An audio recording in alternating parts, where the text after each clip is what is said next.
It isn't easy being the first, being the only. While there's excitement and ambition and pride and achievement, there's also pressure in knowing that to be considered just as good, you have to be 10 times better.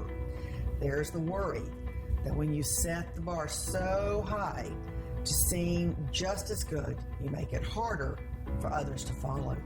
I was the first ever Director of Communications and Legislative Affairs, and I am very proud to say that the logo today that is still used at the State Road and Tollway Authority was created when I was there.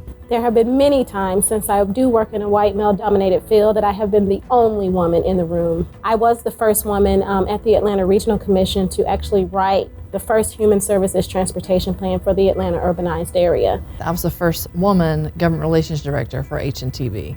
Normally, what I feel is like usually I'm the only Latina in the room.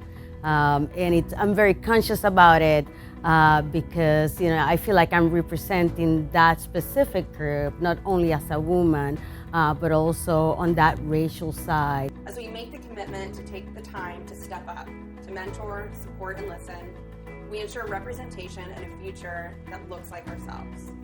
When we courageously push the envelope, we make way for a new generation of firsts. One of my goals at HNTB is to help other people accomplish what they're really excited about. And if what they're doing right now isn't something that they're excited about, I want to help them find that. Of course, it would be great for someone to find that at HNTB because we have a lot of opportunities for anyone and everyone, especially women coming into this industry. I felt like succession planning for myself was important.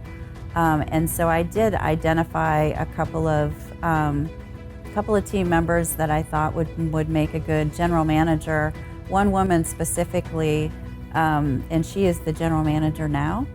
My path has been blazed. So all I have to do is follow in the footsteps of some amazing women who've come before me, who have laid a groundwork for the amazing things that women are doing in transportation now. And I'm so glad to be at a company like HNTB who's doing that.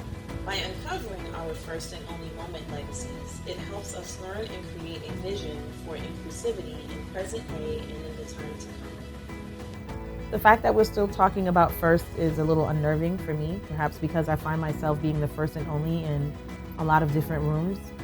But if I were to think about the position I'm in now, or just looking at the industry now and looking at the young professionals coming in, I would say that people like myself who are in the room, it is absolutely our responsibility to make sure that we're not the first and last.